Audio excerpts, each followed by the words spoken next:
bem-vindos. Hoje a nossa análise mergulha em Gengis Khan e na formação do Império Mongol. A gente vai usar os materiais que temos para entender como um homem conseguiu, unir tribos nômades e criar o maior império terrestre contínuo da história. A escala é, nossa, impressionante, da Europa Oriental até o Mar do Japão. Mas como é que tudo isso começou? Vamos investigar a história de Temujin, o homem que se tornou Gengis Khan. É uma jornada e tanto, né? Começa com aquelas origens tribais, a mitologia, a história do lobo azul, da corça, mas, assim, rapidamente a gente cai na realidade dura da estepe do século XII. A aliança era coisa frágil, sobreviver era luta diária. Exato. E a infância do Temujin foi muito difícil. O pai envenenado por rivais, ele tinha só 9 anos, depois abandonado pela própria tribo, passou fome, foi capturado pelos Taishiud Aham, e teve aquela fuga ousada que meio que começou a criar a fama dele. Ele aprendeu bem cedo que precisava de alianças, né? E alianças fortes. E ele foi atrás disso.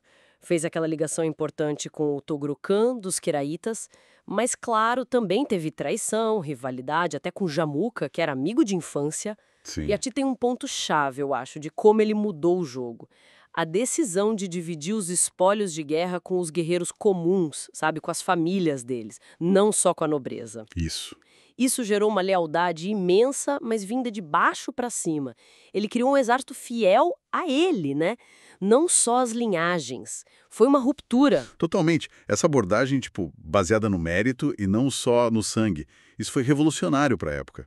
E foi fundamental para o poder dele. Entre 1213 e 1205, ele foi consolidando isso. Derrotou as tribos rivais que sobraram. Inclusive antigos aliados, né? Exato. Os Queraitas, os coverosos naimanos, a vitória contra os naimãs em 1204, mesmo ele subestimando as tropas do Temujin no início, foi decisiva. Ele usou táticas como a formação cinzel. O Jamuka também caiu nesse período. E aí chegamos em 1206, o Grande Kurultai. Imagina a cena, aquela assembleia gigante, líderes tribais que antes eram inimigos, ali reunidos na estepe, aclamando um único líder. Deve ter sido impressionante. Ali, o Temujin é coroado Khagan, imperador de todos os mongóis, e recebe o título Gengis Khan, o líder universal. Nasce o Império Mongol. Mas como é que ele organizou isso tudo? Bom, a organização militar foi a espinha dorsal. Unidades baseadas no sistema decimal, de 10 a 10 mil soldados, isso dava um comando e controle muito eficientes.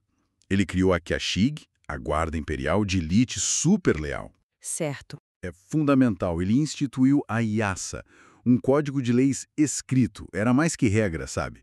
Era um cimento social. Proibia sequestro de mulheres, roubo, regulava a caça e buscava unir as tribos sobre um padrão comum de lealdade ao império. Interessante essa ideia da IASA como unificadora. Mas na prática, assim, ela foi implementada rápido em todo lugar, num território que crescia tanto? Ou era mais uma meta? É ótima pergunta. A implementação foi gradual. Com certeza mais forte no centro do império, entre os mongóis mesmo, no começo. Mas só de estabelecer a IASA como lei suprema já foi um passo enorme para a governança. Entendi. E ela também trazia aquela liberdade religiosa, isenção de imposto para clérigos, para pobres, e isso ajudava a acalmar os lugares conquistados, né? E ele promoveu o alfabeto Uigur, para registrar tudo isso, para administrar. Falando em religião, ele era tengrista, né? Seguidor daquela fé xamânica antiga do céu eterno. Mas era famoso por conversar com líderes de outras fés, budistas, muçulmanos, cristãos nestorianos, taoístas, como aquele monge, o Kyushuji. Isso. Buscava sabedoria, talvez, legitimação, mas não conversão à força. Essa tolerância parece bem pragmática. Exato. Pragmatismo era a palavra. E essa combinação de organização militar, lei unificadora e, essa tolerância calculada, abriu o caminho para a expansão, uma expansão implacável. As campanhas contra a Xia Ocidental, a dinastia Jin, foram brutais, mas estratégicas. Sim, e a conquista do Império Corásmio, na Ásia Central, essa foi particularmente devastadora. Começou com aquele incidente da caravana em outra, a execução dos embaixadores. Nossa. Cidades como Samarcanda, Bukhara, sofreram massacres que, assim, ficaram na história por séculos. E a vida pessoal dele. A Berthe foi a esposa principal, mãe dos 4 filhos herdeiros, Jote, Chagatai, Ogedei e Tului. Mesmo com aquela dúvida sobre a paternidade do Jote, né? Que nasceu depois que ela foi resgatada de um sequestro. Pois é, e outras esposas, como a Hulan e a Yesui, também tinham seu status e influência. E a sucessão, como ficou? Gerou tensão, claro.